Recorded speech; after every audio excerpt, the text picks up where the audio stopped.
Thank you. Please be seated. Prefect joke of the day. What do you call a fish with no eyes?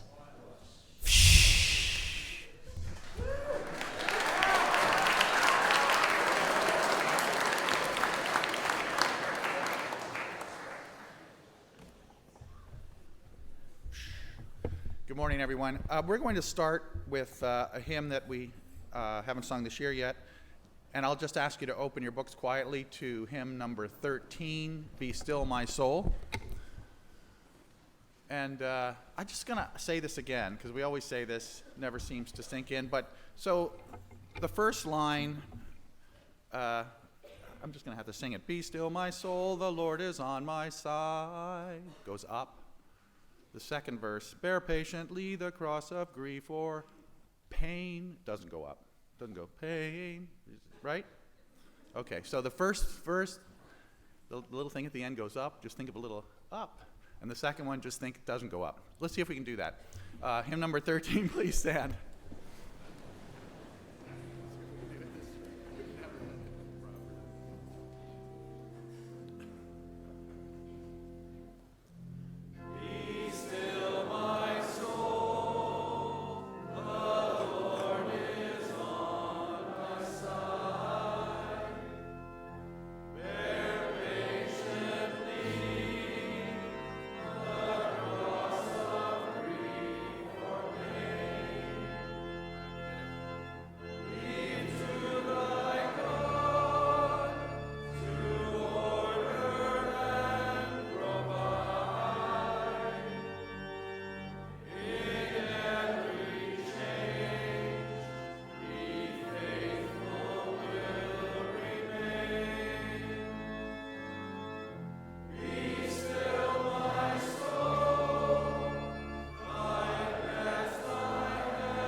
Thank you. Please be seated. That was lovely. It's a little high for this early in the morning, but that was nice. Thank you.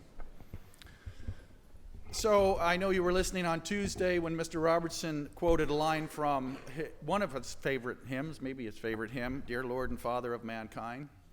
It's in fact the last line of the hymn. Speak through the earthquake, wind, and fire, O still small voice of calm.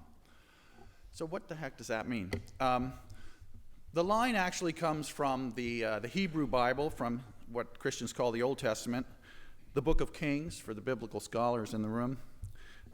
So there are only three people you need to know in this story. The first is, and there will be a test at the end of this. The first person is Elijah, who was a prophet, the greatest prophet of Israel. Some of you know that name, Elijah. He was like a shaman or a holy man. And he was kind of an advisor to the king of Israel, whose name was Ahab. You might remember that name from Moby Dick, right? Ahab. So Ahab was married to a woman who was not an Israelite. She was from a different tribe, and her name was Jezebel. And you may have heard that word too, because she was really mean. She was so mean that her name has now become something that people call women that are really mean. In fact, the Urban Dictionary says, what does it say about Jezebel? A woman who was regarded as evil and scheming. Fortunately, we don't know people like that here, but that's a Jezebel. So don't call people a Jezebel. It's not a nice thing. So anyways, Jezebel really didn't like Elijah. In fact, she promised that she was going to kill him. And I won't go into all the reasons for that. You can read the story yourselves. But she was mad at Elijah, and she said she would kill him. So he fled. He ran away, and he hid in a cave. And as he was in the cave, an angel came along and said to him, "Your God is going to be coming by here, so pay attention, so you'll know when he comes." And then comes the line. It says, "A great and powerful wind tore the mountain apart and shattered the rocks before the Lord, but the Lord was not in the wind. After the wind there was an earthquake, but the Lord was not in the earthquake. After the earthquake came a fire, but the Lord was not in the fire," right? "And after the fire came a small, still voice." And of course, it was that small, still voice that was God. He was in that small, still voice, the small, still voice of calm. So I'm not just offering you biblical trivia this morning. There are obviously some lessons in this story. And one of them is that sometimes the most important things in life are the least dramatic things. And if we aren't listening carefully, we might miss them. We become so focused on life's dramas, on the little emotional earthquakes and fires and windstorms that fill our lives. But when we do that, the small but important things will likely pass by without our notice. So how often in a group have you said something, maybe something that you thought was important, and then you realize that no one heard what you said, no one was listening? Anybody have that experience? Yeah, I often have it. You may be able to observe me having that experience often on Thursday morning, live. But everyone has that experience of, just not being heard, of people not listening. So imagine how often we miss important things that other people say. And partly because of the hubbub of conversation, but also I think partly because we're often not very good listeners. So I don't consider myself a particularly good listener. So I was really pleased with myself the other day when I was having dinner with a friend of mine, not someone from Shawnigan, and we were talking about traveling, and he started talking about where he was going to travel when he retired. And he used the word retire about 5 times in the conversation. So finally I said, "It sounds like you're getting ready to retire, like really soon." And he said, "Yeah, in 3 months, but how did you know? I haven't told anyone yet." So, sometimes listening is, it's like a superpower almost. So there are different kinds of listening. There's listening expectantly, right? Listening because we want to hear something. For instance, we rarely miss it when someone tells us how great we are. "Oh, I heard that." There's listening for relaxation, listening to music, or with a movie, it's visual and audio. So sometimes we just listen to relax. There's listening with half an ear, which many of you may be doing at this very moment. And there's another kind of listening. And I heard someone talking about this on the radio yesterday as I was thinking about what to say this morning. So I thought I'd better talk about this a little bit. The person on the radio was talking about what they call deep listening. And rather than describe it, I invite you to try it. So for this to work, I have to shut up for about 10 seconds. And when I do, I want you to just listen without any expectation or anticipation. Just hear what there is to hear. And it may not be much to hear, but stay with it for we'll just do this for a few seconds. Okay.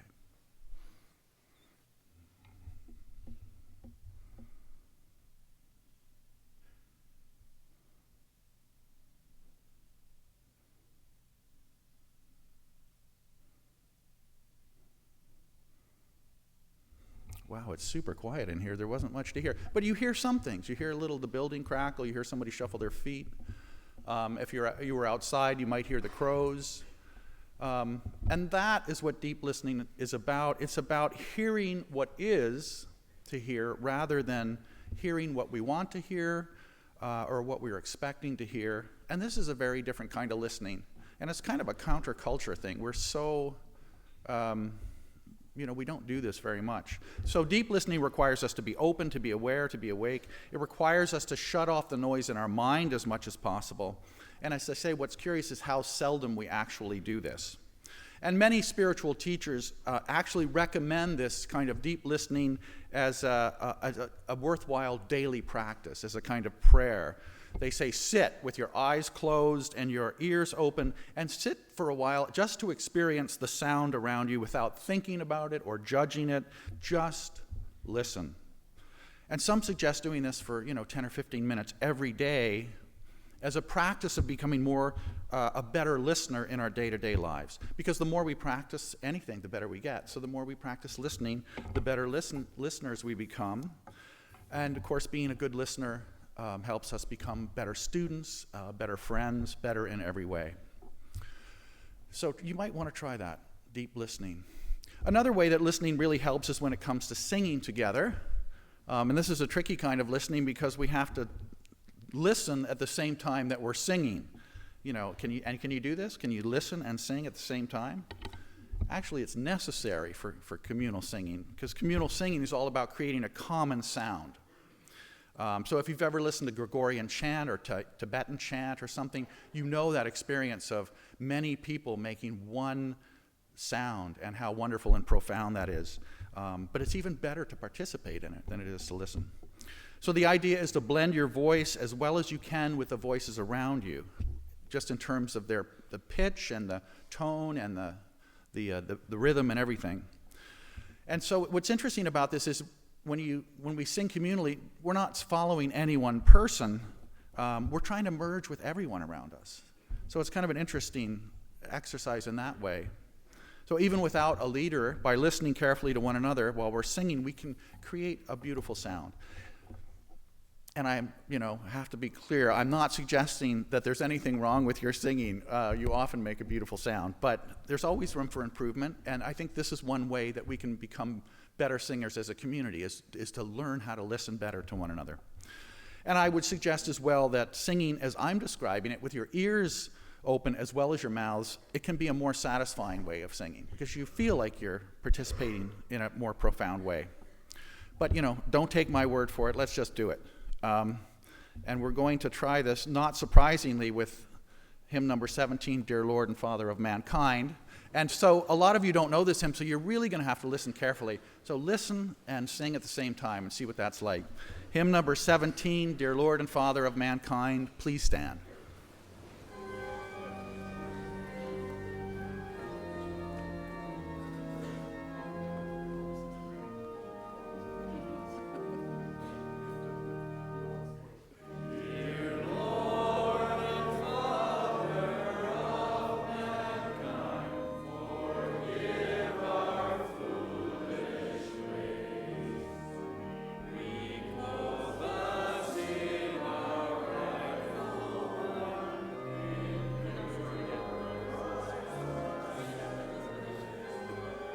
Example.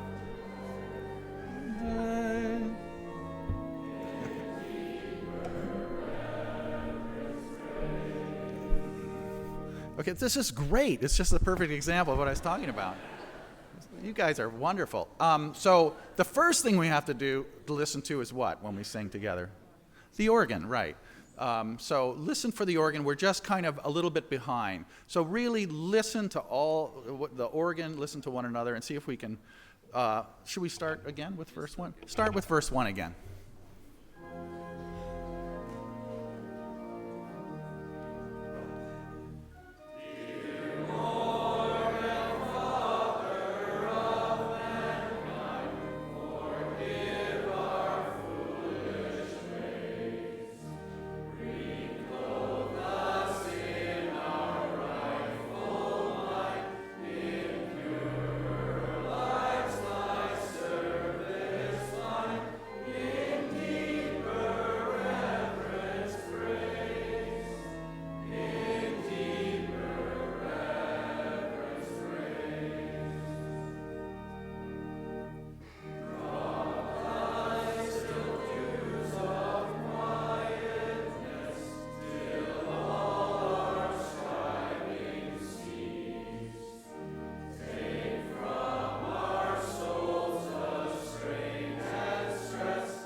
Nice job. Thank you all.